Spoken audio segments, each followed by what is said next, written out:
দেশের ৮ জেলায় বন্যা পরিস্থিতির আরও অবনতি হয়েছে। প্লাবিত হয়েছে বিস্তীর্ণ অঞ্চল।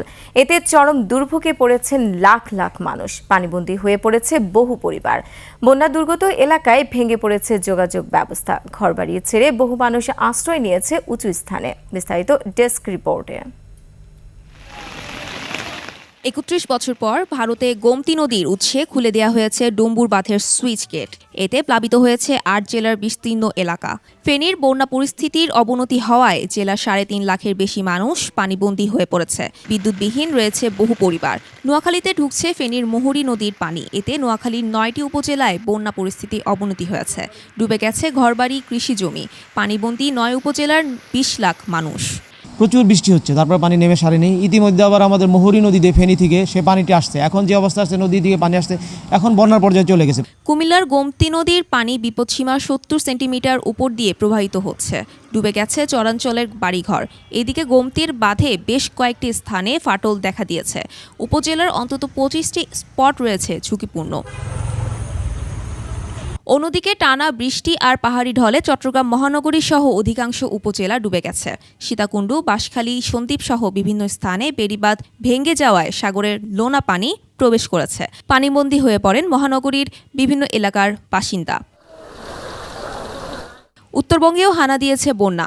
গাইবান্ধায় তিস্তার পানি বেড়েছে ৬ সেন্টিমিটার। নতুন করে পানি উঠেছে নিচু এলাকায়।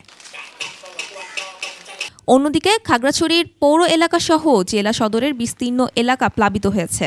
খাগড়াছড়ির সাথে দীঘিনালা এবং রাঙ্গামাটির লংদু ও বাঘাইছড়ির সড়ক যোগাযোগ বন্ধ রয়েছে। জেলার অনেক এলাকা রয়েছে বিদ্যুৎহীন। পুরো জেলায় ৯৮টি আশ্রয় কেন্দ্র খোলা হয়েছে। মৌলভীবাজারে বেড়েছে সব নদ নদীর পানি। ধলি নদীর বাঁধ ভেঙে কমলগঞ্জের ইসলামপুর, আদমপুর ও মাধবপুর ইউনিয়নের বিভিন্ন গ্রামে রাস্তাঘাট ও বাড়িঘর ডুবে গেছে। পানি উন্নয়ন বোর্ড বলছে, হবিগঞ্জে নদীর পানি কিছুটা বাড়তে পারে। Mahiya Rahman, desk report, ২১ television. একমাত্র ওয়ালটন এসি দিচ্ছে ১ বছরের রিপ্লেসমেন্ট গ্যারান্টি। দর্শক, চট্টগ্রামের চাঁদগাঁয়ে আছেন সহকর্মী হাসান ফেরদৌস। আমরা সরাসরি চলে যাচ্ছি তার কাছে বন্যা পরিস্থিতির সবশেষ খবর জানতে। হাসান, বন্যা পরিস্থিতির কি কি খবর আছে আমাদের জানান এই মুহূর্তে আপনার কাছে।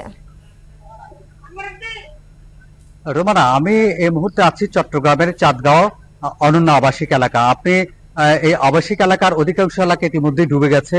চট্টগ্রাম মহানগরীতে সকাল থেকে যে প্রচুর বৃষ্টিপাত হয়েছিল, আবহাওয়া দপ্তরের তথ্য অনুযায়ী চট্টগ্রামে ১৪২ মিলিমিটার বৃষ্টিপাত হচ্ছে। আমি যদি একটু দেখানোর চেষ্টা করি তাহলে দেখবেন আমার এখানে যে পুরো এলাকাটা, রাস্তাঘাটে মানুষ কিভাবে যাচ্ছে, তাদের চলাফেরার জায়গাটা পর্যন্ত তারা বন্ধ হয়ে গেছে এবং তারা অনেকে রিক্সা বা পানিতে ডুবে যাচ্ছে এবং পুরো এলাকাটা এখন পানি নিমজ্জিত হয়েছে। চট্টগ্রাম মহানগরী সহ চট্টগ্রামের বিস্তীর্ণ এলাকাগুলো নিম্ন অঞ্চলে পানিতে ডুবে আছে এবং কোথাও হাঁটু পানি, কোথাও বা কোমর পানিতে তারা ইয়েতে ডুবে আছে। বিশেষ করে নিম্ন আয়ের যেসব লোকজন এই পানিতে ডুবে যাওয়ার কারণে খুব ভয়াবহ আকার ধারণ করেছে। এবং মহানগরীর বাইরে যে ১৬টি উপজেলা আছে তার মধ্যে হাটাজারি, ফটিকছড়ি, রাউজান, রাঙ্গুনিয়া, সীতাকুণ্ড এসব এলাকা পাহাড়ি ঢলে ব্যাপক ক্ষয়ক্ষতি হচ্ছে। অনেক জায়গায় যে পাহাড়ি উপকূলীয় এলাকাগুলো যেটা আছে সেখানে তারা পানি ঢুকে পড়েছে এবং পানি ঢুকার পরে পানির অবস্থাটা আমাকে বাসা বাড়িতে তাদের কষ্ট পাচ্ছে। ইতিমধ্যে জেলা প্রশাসনের পক্ষ থেকে জানানো হয়েছে যে তারা ৫০ মেট্রিক টন তারা খাদ্য তারা উপদ্রুত এলাকা তারা পাঠিয়েছেন এবং জেলা সিভিল সার্জন যেটা আমাদেরকে জানিয়েছেন সেটা হচ্ছে তাদের ২৯৭টা টিম তারা তৈরি করেছেন। এইসব টিমগুলো তারা মেডিকেল চিকিৎসা দেওয়া, খাওয়ার পানি, শুষ্ক যেসব যে দরকার সেগুলো তারা সরবরাহ করবেন। অর্থাৎ সার্বিকভাবে বলা যায় যে বিশেষ করে পাহাড়ি ঢলের কারণে উপজেলার ব্যাপক ফসলের ক্ষতি হচ্ছে। অনেক জমি এবং মৎস্য ঘেরগুলো, মৎস্যের পুকুরগুলো নষ্ট হয়েছে এবং সেখানে পানি দেওয়ার কারণে মানুষের অনেক ভোগান্তিতে হচ্ছে। এবং সবচেয়ে আরেকটি বিষয় হচ্ছে যে আমাদের চট্টগ্রাম মহানগরীর একটা বিষয় হচ্ছে জোয়ার ভাটার উপর নির্ভর করে। এখন ভাটা থাকার কারণে কিছুটা পানি কমতে শুরু করেছে, তবে যদি বৃষ্টি আরো বাড়ে তখন আরো বাড়বে বলে তারা আশঙ্কা করছে। এবং এভাবে চট্টগ্রাম মহানগরীর অধিকাংশ এলাকাগুলোতে এখন নিচের নিমজ্জিত হয়ে আছে এবং মানুষকে চরম ভোগান্তিতে পড়তে হচ্ছে। রোমানা। হাসান, আপনাকে ধন্যবাদ। হাসান, আপনি চট্টগ্রামের চাঁদগাঁয়ে থাকুন, আমরা আবারও আপনার সাথে সংযুক্ত হওয়ার চেষ্টা করব।